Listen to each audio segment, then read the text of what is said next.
Well, hi there and good afternoon. James Dingman here, and I just was on Facebook and saw my good friend Dan Desmond from Fork River, New Jersey, had written a comment. He'd seen an article where 90% of realtors don't have a blog, and his comment was, "I better get in gear." Well, I thought about that for a minute, Dan, and sure, blogs are great.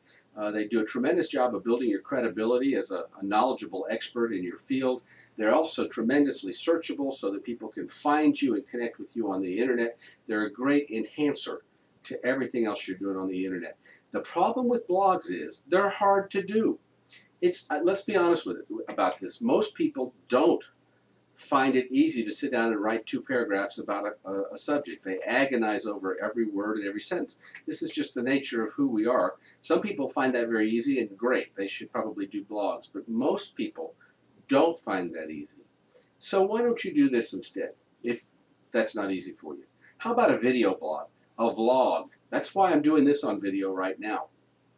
A video blog, if you did periodic updates and posted to YouTube, would be searched by Google, indexed by Google, transcribed by Google, and all of your words would become search fodder. Could be just as effective as a printed blog, and frankly, probably easier for people to use. And you know, we've already talked about how videos get preferential placement on the first page of Google results. So your blog, if it's a video blog, may actually be more popular, more accessible, and more widely viewed than one that you print. So how hard would it be to do a video blog? Well, I believe if you know your stuff and you do your research, you could probably do them spontaneously with little scripting, maybe some outlining to keep you on track, but I don't think you need to even script them. For example, here's what you might do in a video blog.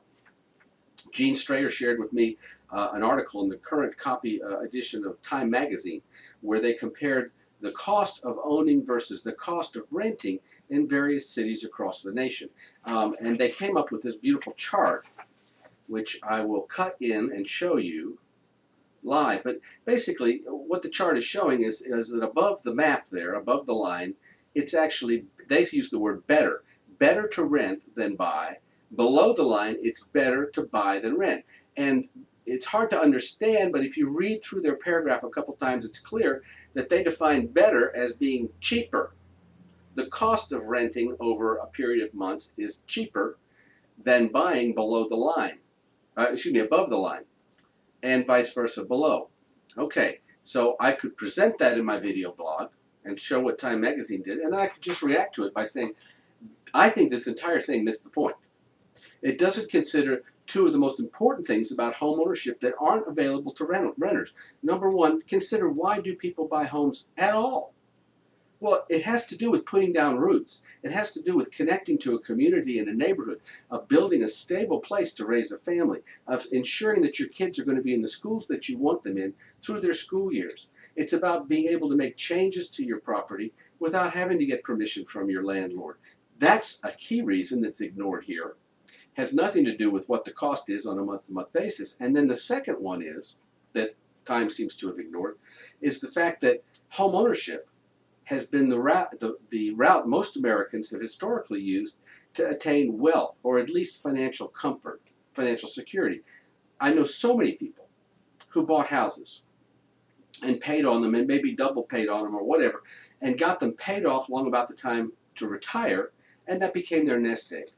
This is how we do it in America. We buy real estate, we buy a home, we pay, and it appreciates. Your rental property doesn't appreciate. The only thing that appreciates about your rental property is the rent, which goes up 5% or whatever every year. Time totally missed the boat on this. And it's so typical. The media today is almost in a frenzy to find the dark cloud behind the silver lining of our current financial crisis. There's so much good news out there right now for people who are thinking about buying, and now's the time. Today you can get a 30-year fixed rate loan in the neighborhood of 4.5%. It's ridiculously cheap to buy a home and borrow the money to do it today. And there's some urgency to this because we all know that's coming to an end. Rates are going to go up over the next 6 months. We know it. Plus, next year, lending requirements will probably even be tighter than they are today. Today you can get that 30-year fixed rate mortgage that's not going to change. Next year, you'll probably be looking at an adjustable just to stay in the ballpark. So don't miss the boat because Time Magazine says it's cheaper to rent. It's not. You build no equity, you put down no roots. Home ownership is the way to go. Okay, Dan and everybody else. That was completely unrehearsed. I didn't script it at all. I read the article, I thought about it, and I reacted to it. That could become a video blog post right there. And if you did one of those once a week, just once a week, and put it up on YouTube, maybe created a blog page where you would then embed those videos, that's a step that you might do, but you don't necessarily have to. You'd have your blog. And it'd probably be a more effective blog than the one I write every couple of days. So give it some thought and let me know what you think. And I'll see you later.